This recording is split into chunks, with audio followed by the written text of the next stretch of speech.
Hey guys, and welcome to the Guild Wars 2 Beta Weekend Warrior Perspective. My name's Daijozen, and in this video I'll be covering my experiences as a warrior in both PvE and PvP, giving a nice overlook at how they play, what options you have, and how they perform in different situations. Just letting you all know now, I was running this on a dual core system, which I'm just about to upgrade. I have majority of the settings on the very lowest they can get. I was running it at 720p, as my 1080p was kind of playing up a bit. And of course, beta is beta, so just keep that in mind, that whatever footage you see here, the game is in fact a lot smoother and a shitload prettier than what you'll see here, so really, just keep that in mind and let's get on with it. So, PvE. The warrior's main role in PvE, at least at the low levels that I got a chance to explore, was mostly that of a DPS role. You're not quite tanky enough to be able to tank more than one mob, however by making the most of the dodge mechanic and the abilities you have at your disposal, that's how you survive. In comparison to the Guardian, who even when built offensively has just ridiculous survivability. When they're built defensive, they're bloody godlike in terms of how long they can live and how much control and support functions they have.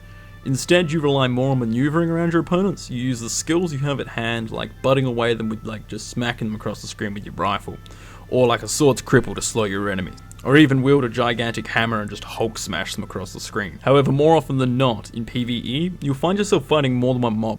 You feel quite under pressure to make sure you can stay alive, so I found that using a rifle for nice burst damage, or the longbow for just AoE damage and burns was definitely the best way to go, at least for solo play PvE at the lower levels.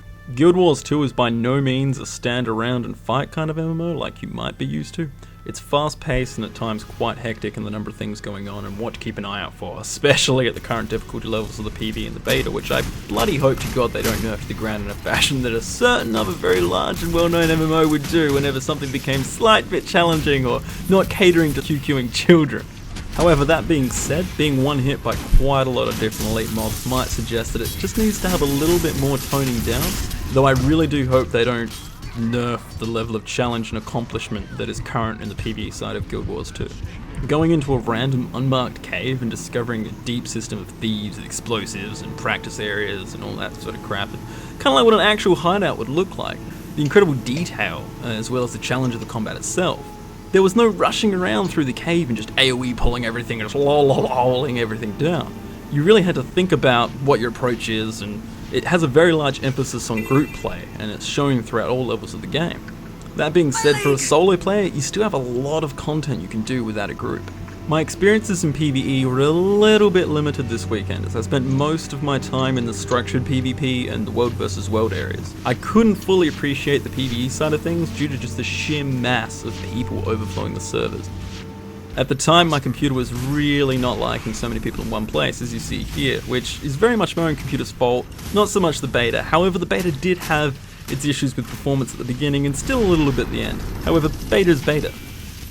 It was apparently only using one core for the game and one core for the sound, so it was bottlenecked for stress test reasons.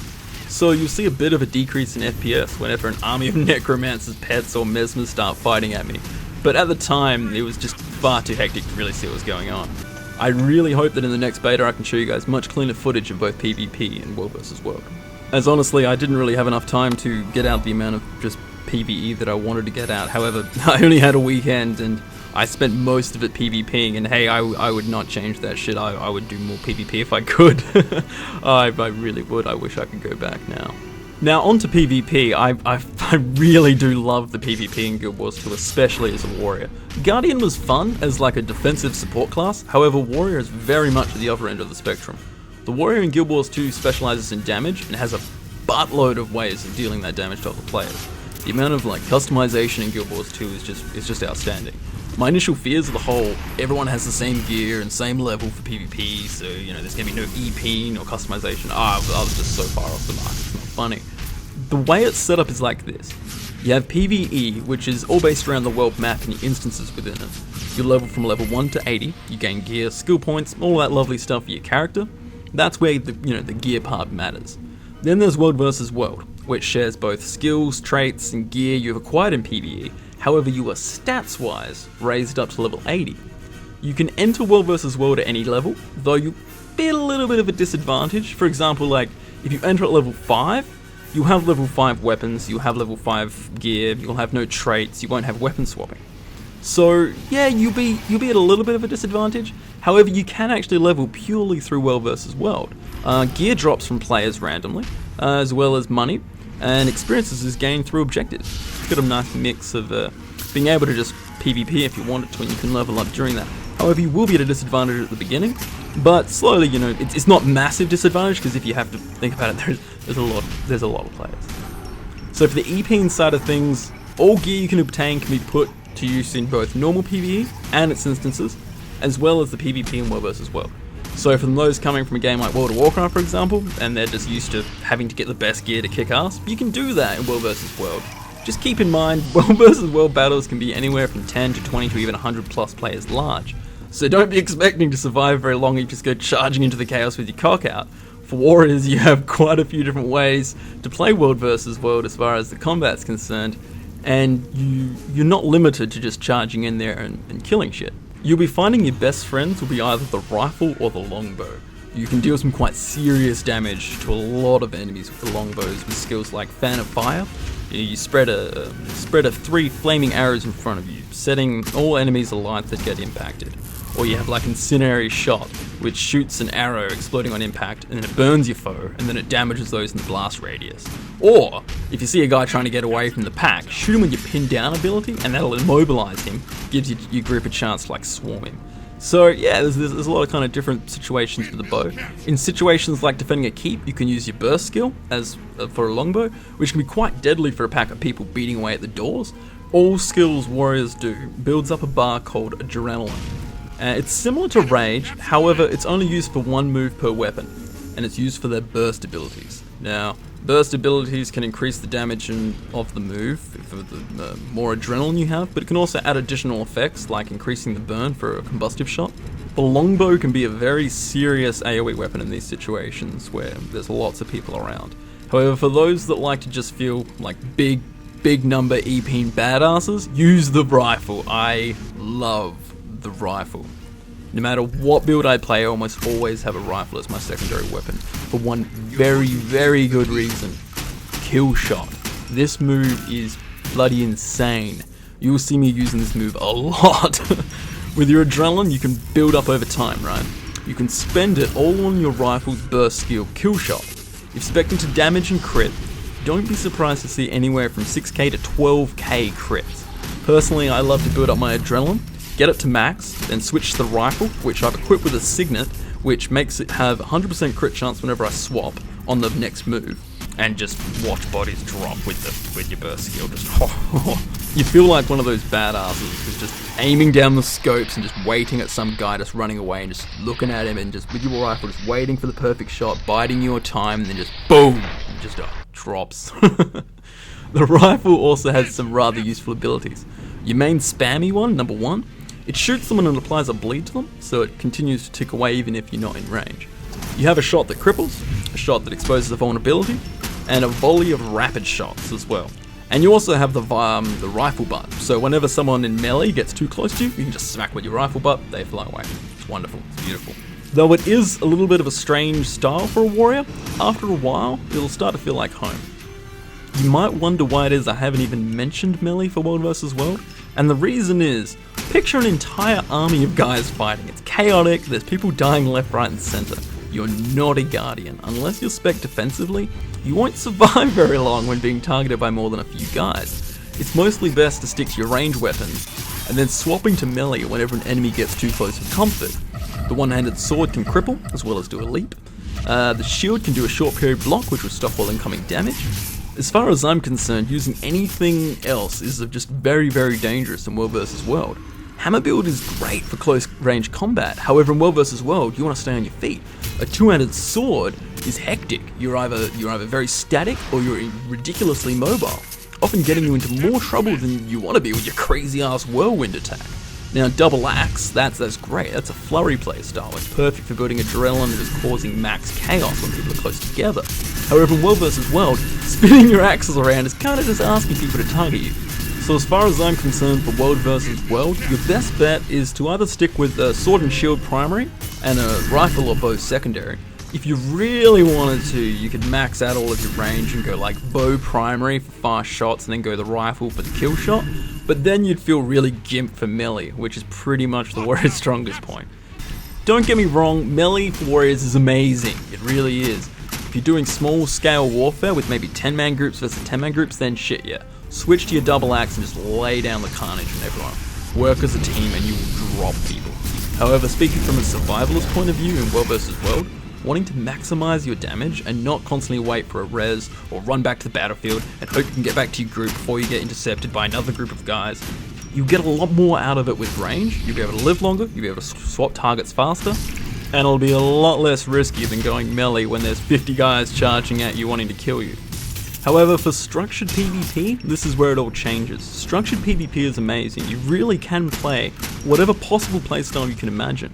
You can go a double sword bleed build with bat closes, or you can go a kind of interesting stun knockdown double mace build. You can go a flurry heavy damage fucking double axe build with execute. You could use a massive two-handed greatsword cleave build, or you could just smack them around with a two-handed hammer. The list just goes on, and then there's all your traits to customize around your playstyle. Then you have your utility skills. You can even mix your builds up a little bit and go one sword for hamstring and a gap closer, and the other hand for an axe for the fury AoE spin using the same bloody time. It's fully up to free choice. Personally, I really loved my double axes for adrenaline building and hardcore AoE cleave damage, and then switched to my 100% on swap crit rifle burst skill. Sometimes change the axes for a sword shield just to add a little bit more survivability and some gap closes, but everyone will find their own favorite playstyle. It really just is a game like that. You find your what suits you, and you can actually make it work, and I love it. There are currently 2 different battlegrounds. They're both conquest type maps, both very unique in its structure. However, we know that there'll be many different types of battlegrounds in the future, as well as tournament play, which I believe is going to be weekly, monthly, yearly tournament structure. The battlegrounds have a hot join, as well as a pick your own server style. You'll be able to make your own servers and play on familiar servers like in a first-person shooter type fashion, where you get to know the community because you know to play on server B because server B is where you guys always hang out, that kind of thing, so it's quite nice. Your role in the battlegrounds are mostly that of a DPS, however you have many different utility skills to give you some defenses, as well as help out your allies to either buff them or give them a mass res or a rally. But your biggest asset is definitely going to be applying some quite heavy pressure on the enemy. So let's get into those skills. I'll give you a bit of an understanding of all the options you have in PvP as well as everything else. Okay, so utilities. First up, you have 3 different heal skills for your first slot. All 3 have different advantages for use. There's the Healing Surge. Now that is a 30-second cooldown. It heals yourself about medium amount, but it builds some adrenaline for your burst skills. So that's pretty handy. Then you have Mending. Now that is a shorter cooldown of 20 seconds. It heals the least, however, but it does remove 2 conditions from you. At first, I completely overlooked this heal. I thought it was the weakest of them all. However, when I realized it, those 2 conditions save a lot more than any other heal could do, especially against someone like a Mesmer or a Necromancer or very much a Bleed Spec Thief. Oh god, those bleeds, they hurt. Bleeds, poisons, vulnerabilities, pretty much anything that is a debuff or a dot is considered a condition. So removing 2 of those every 20 seconds and healing you is nothing short of incredible. And then the last heal is the strongest of them all, and that's the Healing Signet. It has a 40-second cooldown, however it gives you a passive heal over time regen, and that's what I've been using in these videos. Now, which heal to use is completely up to you. They all hold their place in different situations, so it really is just entirely up to you. There is no cookie cutter. However, keep in mind that there are more levels to everything on the surface. Once you start playing around with your traits, aka your talent trees, you can get a trait that can give you like 40 plus precision, for example, aka crit, for every unused signet, and so forth. Next up are your physical utilities. Now, they are Kick, Throw Bowlers, Bull Charge, and Stomp. Kick is pretty straightforward, 20-second cooldown and kicks them back 20 feet. It's useful for getting a little bit of distance. Throw Bowlers is very, very, very handy for a great sword or a hammer build, because they don't really have as good cripples as like 2 swords that 2 axes does. And as a great sword build, for example, having your target stand still for a few seconds means the absolute world to you, especially for a little old move called 100 Blades. It rapes face. Bull's Charge is also very, very handy. It has a 40-second cooldown, and what it does is it charges your enemy, knocking them down if they're fleeing. So it's very handy for just staying on your enemy's toes, who are just going to kite you like a bitch. That being said though, get used to switching to your ranged weapon. Warriors in Guild Wars 2 are all about swapping weapons depending on the situation, as they're all classes. And the last one, Stomp. Stomp stomps the ground. In a similar fashion to like a hammer build does. It launches the guy in the air, has a 1 minute cooldown. Not my thing, but hey, there's possibilities there. Then there are the SIGNET utilities. 4 different types, all based around 4 different builds. There's the power, the crit, the endurance for dodging, and the reducing damage one. They all have a 60-second cooldown, except for the endurance one, which has a 45-second cooldown. Now the way SIGNETs work is they have passive effects, or you can activate it for a stronger effect, which puts it on recharge, so the passive effect isn't actually in use while it's on recharge. Now the power one gives you a buff of might, making you stronger, which is actually called a boon. Then the crit one gives you adrenaline for a quick boost, so you can use that for your burst skill. Then the endurance one, however, removes all conditions. Bloody useful. Conditions are evil. They're evil. So think Cloak of Shadows or Stone Skin for a warrior, however it's just a removal instead of immunity. And then the last up, the damage reduction one, it grants you 8 seconds of stability, which makes you completely immune to cripples, chills, knockdowns, launches, and knockbacks. Very useful for staying on your target. We then have shouts. Now shouts are pretty interesting. They're kind of like buffs for you and your allies, or they can just be a quick save. For example, for Great Justice, grants you and your allies might and fury. Now what that means is big damage increase, 20% crit increase. Very big buff for you and your allies. That's a nice burst. Then there's Shake It Off. Now it removes a condition from you and your allies, and it can also remove stuns, so kind of like an AoE cleanse, but a little bit more gruffy, like just get over it kind of thing.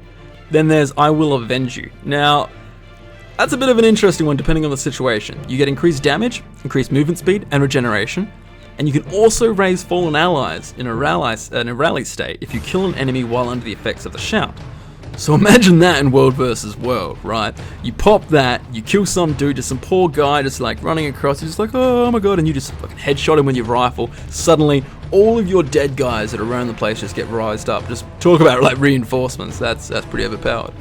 Last one is a quick 1 second AoE fear. Now, that's nothing amazing, especially after being used to things like 10-second CCs. However, this game doesn't have very long CCs, which is wonderful, as it puts more of an emphasis on skill rather than stun locking. It's pretty useful. I've used it quite a few times to quickly break away from a group, or just to ruin a group's focus. So you can like charge into a group, maybe leap into a group and just fear them, and it'll just cause enough confusion with them for your group, who are focused, to focus someone down, and they're like, whoa, what's going on? Just for that split second, it does help quite a lot. As you can tell, making a guide on a warrior, or any class for that matter, isn't really as easy for other MMOs, like saying, go this cookie cutter spec. Because in reality, you really can play however you choose. Sure, you need to get good at that playstyle, however the door really is open to however customization you want, completely tailored for yourself, which is just absolutely amazing, especially for competitive PvP. Everyone has the same odds, however knowledge and skill means everything, as well as a very large emphasis as working as a team. So if you go being all a hero, you might be able to take 1 or 2, but any more and they'll drop you. Banners. Now there's an interesting utility, not really my thing, however for fortifying a base, it'd be amazing.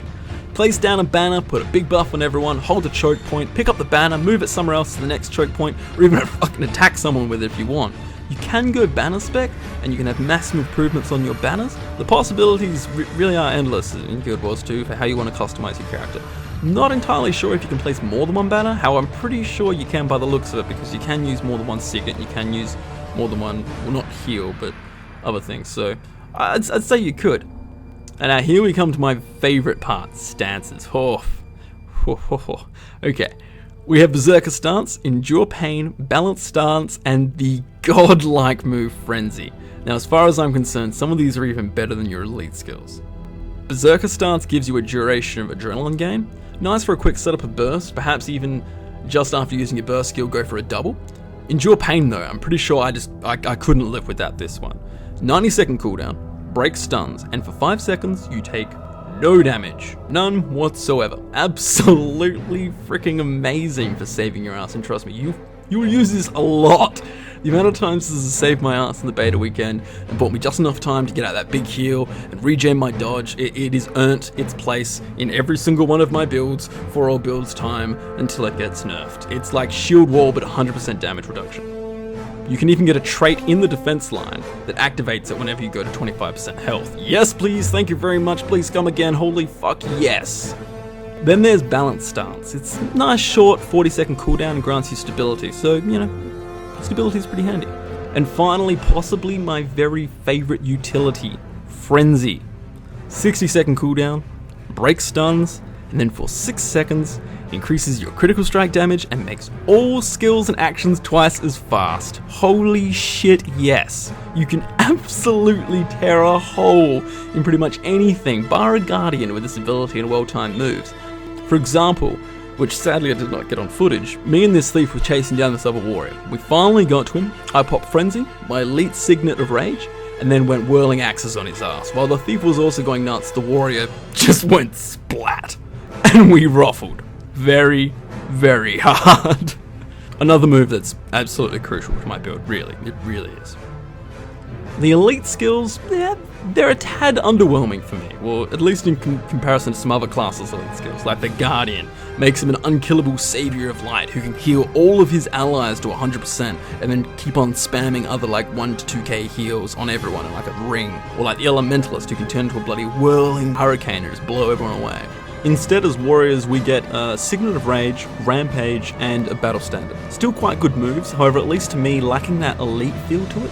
Signet of Rage gives passive adrenaline boost, however, if you use its 2-minute cooldown, it grants Fury, Might, and Swiftness, aka a 20% critical chance increase, increased damage, and increased movement speed. Now yes, this move is a very crucial part to a burst setup. As far as I'm concerned, it's definitely the best option for your elite moves. Then there is Rampage. Now I absolutely love the concept of this move. 3-minute cooldown, turn yourself into the fucking Hulk and Hulk smash everything. However, more often than not, I actually die in that form due to the fact that I'm now forced to only be melee. All my moves get taken away, and they get replaced with a smash, a kick, a charge, a boulder throw, and a stomp. Now don't get me wrong, I think it's bloody badass. However, I just wish it increased my health pool something significant. Make it a 5-minute cooldown if you want, but at least give me some form of health pool or high damage reduction like a Necromancer and other classes. Otherwise, I would much prefer to keep my moves and still be able to heal, and just use a damage trinket to increase my actual moves. Then there is the Battle Standard, the ultimate banner. It lasts for 45 seconds, it grants Fury, Might, Stability, and damage reduction, as well as revives all nearby fallen allies. If you stay near the banner, you can have a full 45 seconds of Fury, which is 20% crit, Might, and Stability. Otherwise, it just lasts a few seconds, it wears off when you're not in range of the banner. Now, looking at all of that, the warrior has an absolute crapload of different playstyles. I wouldn't call a single one of those utilities a waste or a silly choice using it. However, some are better for different situations, whether you're defending, roaming, in the field at war, in mobile combat, in PvE, in a dungeon, or on the offense. Helping your allies or turning yourself into a killing machine, it's all there, you play how you choose. And that's the thing I love about Guild Wars 2. I think the PvP has been done so damn right. There will of course need to be balancing of classes. As of right now, I think a few are a little bit too bursty. However, beta is beta, and in the state it is right now, I could PvP non-stop for days, weeks, and even months. Yes, it definitely needs its fine-tuning. However, even at the level of quality it is right now, to me, I would play this. Now, the frames per second issue, now that's a bit of a pity. I hope that they fix that up. Maybe it's just my computer, I don't know. I heard that some guy was using a similar computer setup to me, and he was getting absolute beautiful frames per second on the first beta for the press. However, on this beta, it just shat him. So what build are you going to play? The very fact that there could be 10 warriors next to each other and every single one could play completely different says a lot about the PvP in Guild Wars 2.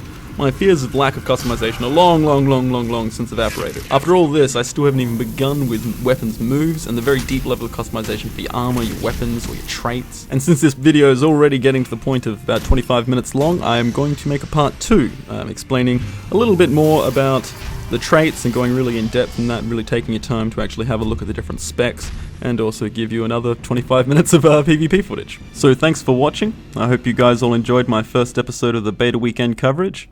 My name's Daijozen, and I'll see you guys next episode.